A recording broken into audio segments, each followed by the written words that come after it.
In case you've been living under a rock, here's a quick catch-up. So CrinEar recently launched his own brand of IEMs. He's calling it CrinEar, and I feel like this is a long time coming.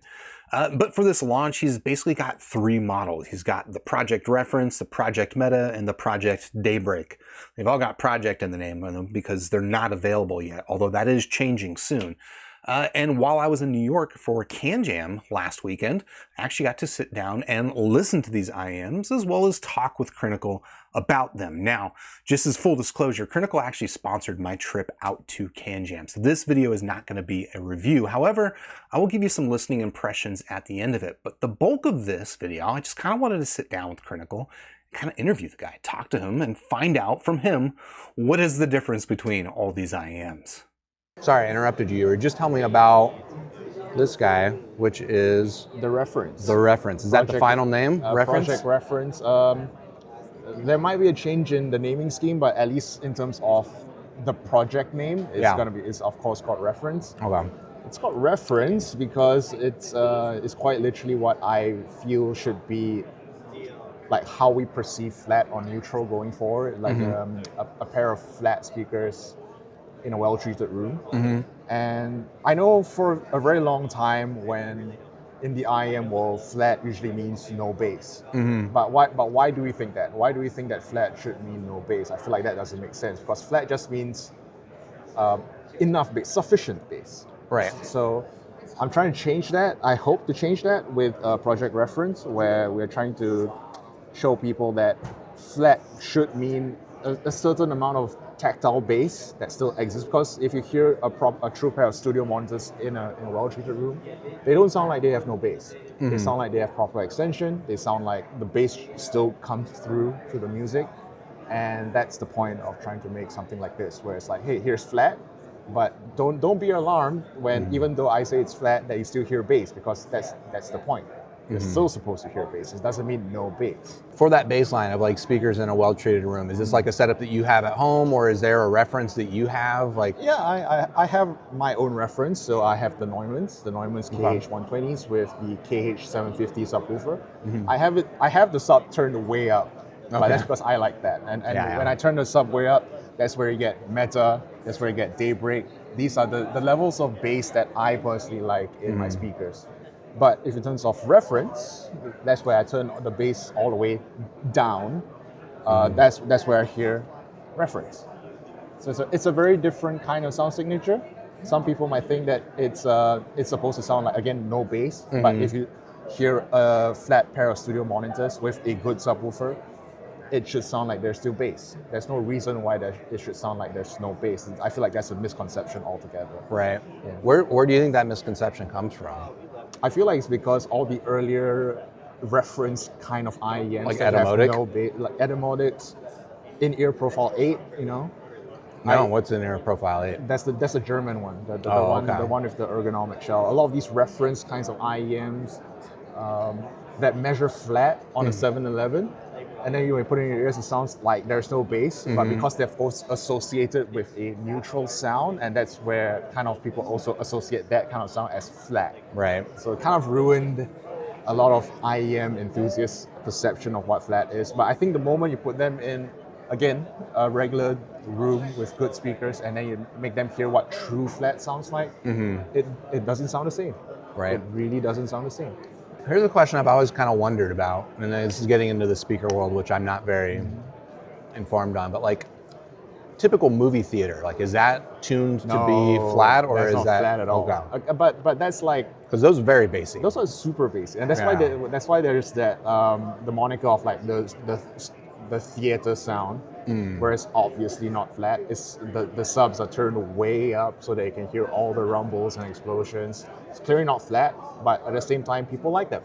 Right. I'm not saying that it's correct, because it's not correct, but it's a consumer-centric sound. People like them for good reason. You feel it in your chest. Right. And which you will never get in IEM. But again, this is just a very close approximation. Yeah. Right. Until your next technology. Maybe. So the reference, as the name suggests, is CrinEar's take on neutral. I'm kind of conceiving it as like, I don't know if you've ever heard of that European ball of metal that represents a kilogram. This is like CrinEar's take on that. This is what neutral sounds like. It's basically a take on the tilted diffuse field sound signature. But the other two IEMs, we've got the Daybreak and the Meta, they're also based on this tilted diffuse field sound signature, but they've got more of what Crinical likes, which is bass as well as some other stuff. But what separates these two then? So we were talking a little bit about this on Friday, but so we've got the other two IEMs, we've got Project Meta, and we've got the Daybreak. It's a really fancy camera. Oh, thank you. You like this hi-fi? Yeah, that's incredible. For these two IEMs, like they graph fairly similarly, and you were describing kind of like what your intention was with those two. Yes. Maybe kind of repeat that or elaborate on that a little bit. So they do graph very similarly. I'm very open with the fact that I do have a house sound, which is also evident in all my collaborations. They're tuned very similarly as well. Right. But other brands don't actually have house sounds. People will call house sound and then like all their stuff sounds different. maybe, yeah. But for me, it's truly like I'm tuning everything to that tilted or modified diffuse field kind of sound signature. And what I'm trying to prove here is that you could tune something similarly, but they will all still sound quite different. So even for reference, of course, reference would be the most difference given that it has the least amount of bass because you want to make it sound more flat. But even between the Daybreak and the Meta, they are tuned with similar bass levels, with similar upper mid ranges. But when you actually put them in your ears and you listen to them, they actually sound quite different. Right. Could be the contrast between the lower mids and upper mids, which are also fairly different. But from what we've heard on the show floor right now, there's a very even split on what everyone prefers. Oh, interesting. A lot of people prefer the Meta, a lot of people prefer the Daybreak, and a lot of people prefer the reference. And there's no one true winner amongst all three, even though they're all tuned similarly. Yeah, someone would say that. Someone would even be like, I don't like the Meta, but I like the Daybreak. Oh, interesting. Or I like the Daybreak, but I don't like the Meta. Or even, or obviously with the reference, it's like, I like the reference because of the least amount of bass, for example. But they're all subtly different, but when you put them in your ears, I think the main thing that you would hear is that Daybreak is the most intense sounding of the three. There's a bit more upper mid-range, a bit more bite, a bit more energy, and Meta is that more smooth kind of presentation. I might attribute that to distortion profiles, which I might get into when I actually do the launch video for all of these. Okay, interesting. But yeah, the many different ways you can tune, and the fact that they all use different drivers, different crossovers, and different internal electrical capacitors and whatnot, does cause them to sound different. So I guess my question is like, how much of that difference is intentional on your part? Like, do you have specific audiences in mind for each one, or are they more, or is the core difference really like the price target and those differences are kind of some are inherent too? Intentional, some are not. So a lot of times it's just let me tune to a baseline target, baseline curve. And then from there, I'll put them in my ears and listen and be like, okay, this doesn't sound good because X, Y, Z and all that. And then from there, I start tweaking. And a lot of times there is a convergence, like for example, with the bass shelf, where I like what I've mentioned being the 80 hertz bass shelf. Right. And I kind of converge towards that. But in terms of, let's say, the upper mid-range, the upper range tunings, they tend to also kind of fluctuate because certain drivers do well with more upper mids, some do well with less upper mids, and it's just up for me to put them in my ears and then figure it out. Okay. Yeah. So I guess my last question for you, and I actually didn't ask you about this at all on Friday. I've been hearing people tell me what the prices are of all of them, and I feel like they're telling me wrong, but I want to hear it directly from you. I keep it simple. I just tell everyone right now that everything that you see here is under $300. Everything is under $300. Yes. Wow. As for how much under $300, closer to the launch date. I'll reveal it. Okay. But we took a lot of effort even to get to this point, because even at under $300 for the Meta, you see it's a full anodized aluminum shell. We have also a very nice SPC cable, and you see even on the connector side, it's all aluminum as well. Gotcha. Oh, and interchangeable connectors, so 3.5 and 4.4. Right. Yeah, that's I'll say that's surprising because I heard them on Friday. My buddy Mike and I went back to the hotel and we were kind of talking about it and guessing what the price would be, and we both guessed like probably in the $500 to $600 range. So $300, that sounds pretty competitive. Would charge charge that amount. Yeah. But I think, well, for one thing, we are okay with charging this amount because, first of all, this is a limited edition run, and we sell it exclusively at Hangout.audio, so we get all of the margins, Right. and because of that, we can kind of reduce the margin. We earn less, Right. but because we take all of the profit, so we don't mind charging a bit lower for this. Right. Is that Hangout.audio exclusiveness? Is that Just for the meta? Just Okay. for meta. For So- Daybreak, it will be a mass production. We'll have other distribution channels for that. All So that one would be it'll be much more. You'll see it sold at in much more online channels. Maybe Amazon as well. Okay. And reference? Reference so far off. Okay, As so you can that see, one's the furthest off. Yeah. black plastic shell. Right. A terrible cable that we just took randomly out of some other IEMs. It's the sound is more or less there. Yeah. Just not everything else surrounding the sound. Right. Yeah. So you're saying this is like a engineering prototype 2.0. Yeah. I will have squigs of all this stuff up on Squiglinks if you want to check By it all out. Of means, course, yeah. Crin's got it as well, but we'll have the independent data because we can't trust Crin. Oh, the yes. squig is on. I'm now a manufacturer. You can't trust my squigs. Well, thanks a lot for the explanation. I'm gonna spend a little bit more time listening to them, and Please, yeah. I think everyone's gonna be looking forward to these IMs. I hope so. Thanks, Crin. So that's Crinical's take on his own IEMs, but what's mine? Like I mentioned, I did get to spend actually quite a bit of time listening to his IEMs, including the night before the show started. I snuck into CanJam and sat down at his table and got to listen to them a little bit. But yeah, I don't know. They're all, you know, nice, natural mid-range as you would kind of expect from this sound signature, but they do sound pretty notably different. So here's kind of my impressions, and if you'll excuse me, I'm going to consult my notes. So the Meta was the first one I listened to. It very clearly has a bass boost on it, which is what you kind of expect from Crinical. If you're used to, however, all right, so we're going for this tilted diffuse field sound signature with a bass boost. If that sounds familiar, yes, like the MegaFest has that. Yes, the Kiwi Ears KE4 has that. So does this sound like those? And I'm going to say no. I mean, there's some similarities in the mid-range, I suppose, but the Project Meta actually sounds quite a bit contrastier. And I think that's largely because if you look at the bass boost, you can see this in the frequency response graph. The bass boost, instead of starting at around 200 hertz, where you know the MegaFest and the KE4 start, both the Daybreak bass boost as well as the Meta bass boost started around 150 hertz. And that just puts it a little bit lower, which gives it a lot more contrast and a lot better definition. You don't get any of that smeary kind of bloaty sound that you do get from his other ones.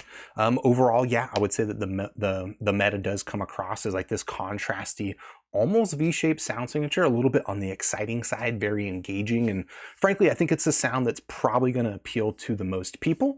Yeah, I don't know. We'll leave that note there. The Daybreak, on the other hand, is just subtly different. You can see it in the frequency response graph. But what's interesting is when I was hearing these things, I hadn't seen the frequency response graphs. Wait, let me clarify. I had seen the graphs before. I had seen like Crinical drip feeding them over time over the past few months, but I hadn't really looked at them and compared them. I didn't really know what the differences were supposed to be between these two.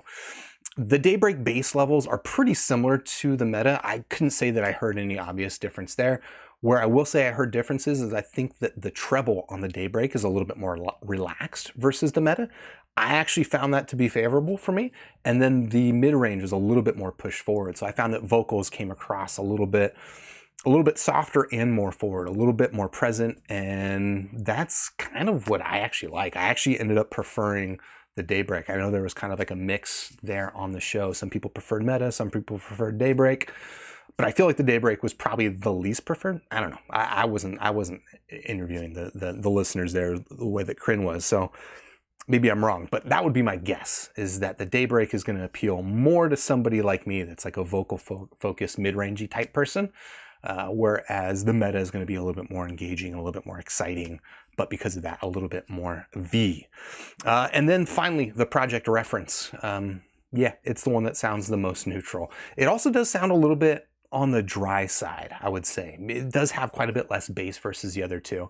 And what's interesting is that Critical is actually saying he might actually dial the bass down even an extra decibel versus what we had there at the show. So just as like a recap, and we might have mentioned this in the interview, I can't remember, but Daybreak and Meta are basically, those are finished sound signatures. What we heard there at the show is basically what we're going to get.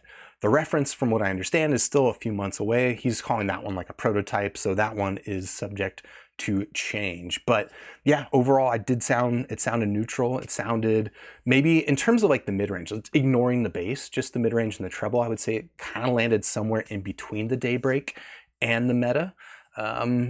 I could actually see the reference ending up being my favorite, but I would definitely want to do a little bit of tip rolling, because I did find the treble just to be a smidge on the north of neutral side. So, but again, it's within range that I feel like a tip roll might bring it into my line. Okay, anything else to say? No. So I guess just in terms of like timing, the Meta is scheduled to be shipping. My understanding is at the end of this month. This month is March, and then the Daybreak should be following pretty soon after that.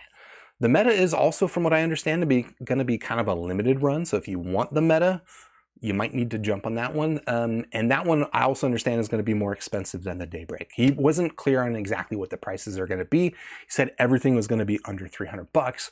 My guess is that means the Meta is going to be $299.99 or something like that. And the Daybreak is going to be somewhere under that. I don't know exactly how much, but there you go. And then the reference is probably going to be a few months away. So I don't know. Stay tuned for reviews. I will do full reviews, and those will not be sponsored by Critical. But yeah, shout out to Critical. Shout out to Hangout Audio for sponsoring my trip to CanJam. That was a lot of fun. And we'll catch you on the next super review. Cheers.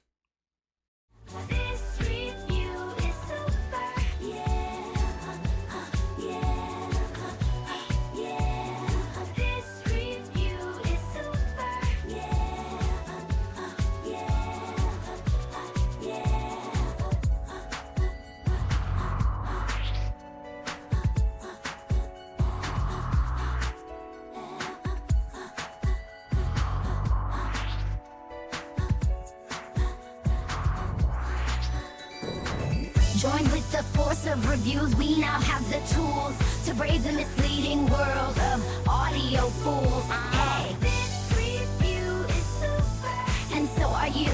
Grab your headphones, sniff a graph, and share your thoughts in this pursuit. Let's begin with the